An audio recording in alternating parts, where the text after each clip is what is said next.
Just some small things that are come in handy when you're driving the Zeekr 7X. Normally what I have done is I execute this function button to choose between the different. When I go from comfort, one push on the button you go to sports, and then the next one is eco, and then you're back on comfort. So what happens then when you're driving, I often use this button to purely to overtake fast, then you get the complete 645 horsepower, and then you have to go back to eco again. And a few weeks ago I found out that, I knew it already, but I am never using it, as well as for the trunk button. When you push down, it goes down. When you push this button upwards, then you open it. And the same is for the mode button that connected to the drive modes. If you push down, it goes forward to eco and then to comfort. So first push on the button is then sports, and if you want to go back, you just push it upwards again, and then you're back on comfort.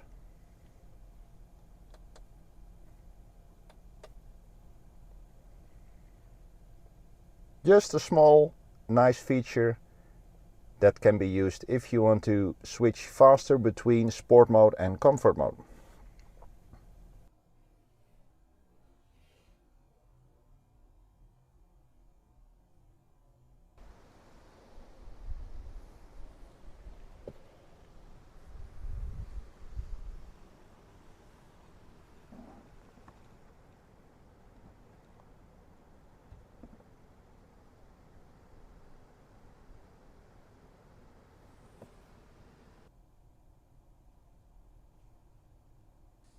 Opening the fragrance dispenser. So no screwdrivers required, just a little bit of force in your hands and then you can pull it apart. Very important thing, when it comes apart, that you get all the parts back that come out. So you have a little cartridge and two foam parts. As you can see over here, the little cartridge and also the little foam part.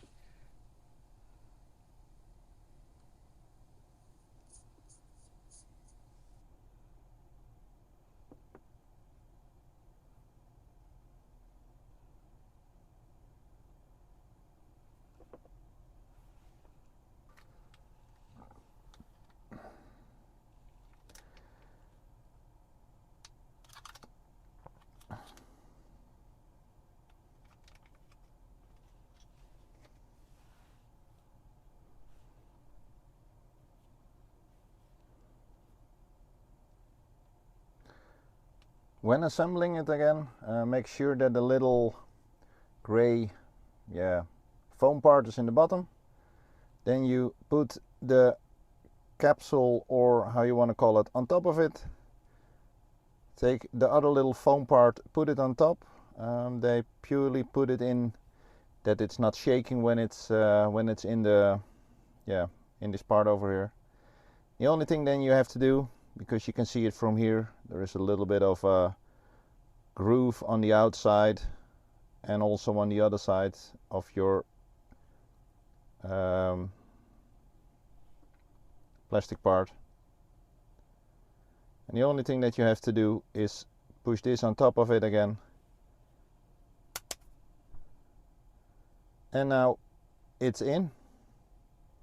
That's all that you have to do. And then of course open it and put it back on the place where it belongs. And that is below your dash, underneath the steering wheel. And then you're back on track again.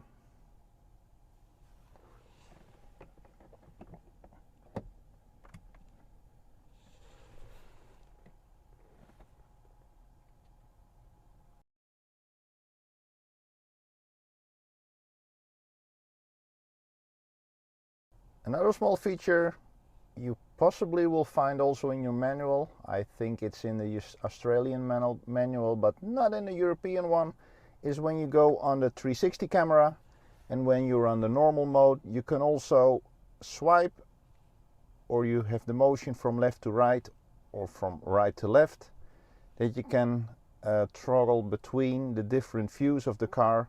So you don't need to push exactly on this button when you're driving around. You can also do it with a very easy swipe over the screen and toggle between the cameras that are on all sides of your car.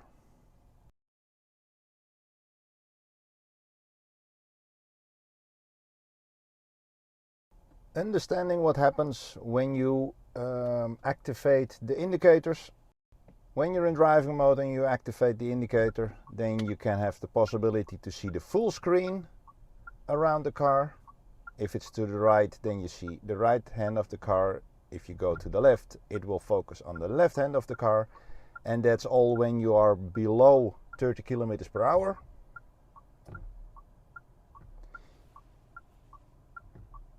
You can also alter this, going back to the 360 camera, going to the settings, and then you see in the bottom here, select display view, floating window, and the floating window is most of the time it's activated as a standard feature. When you're in drive mode below 30 kilometers per hour and you go to the right, then it will just show you the floating tile of the 360 and only from the top view of the car. So you won't see if it is going to the left or the right, but then you in any case have a surrounding view of your car when you're standing in front of traffic lights or if you go around the corner. And of course it's all below 30 kilometers per hour.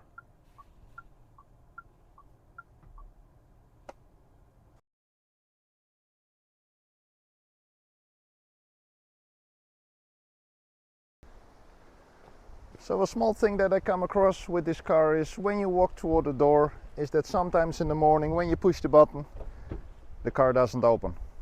The door doesn't open properly. So very easy thing to come is when you're coming to the car, just give the camera a little bit of a second to see where you are, push the button, and then it goes roughly just a few centimeters in front of you and it opens. And it closes also in the correct way.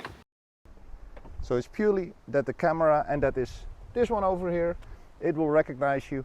Also one thing that will happen in the winter time is that when those cameras are dirty, also the recognition or the sensing where you are is giving the car difficulties.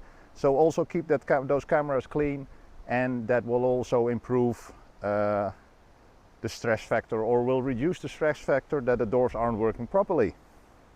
So once again, walk toward the car, use the distance, camera will recognize you, and then it will open. Come toward the car, come into the camera, push it directly, and this is then what happens. The camera takes a few seconds, or takes, let's say, a few milliseconds to recognize where you are and to calculate if the door can open without any problem. So just stand here when you're coming from walking towards your car, stand in front of it, just take 1 second and then push the button, and then the door just closely passes you and opens. So the system works properly. People don't work properly. I hope I could show you something new today as an owner of the Zeekr 7X. If you like this, please thumbs up. If you like it even more, then subscribe to my channel and it will help me grow for the future. Thank you very much and see you on the next one.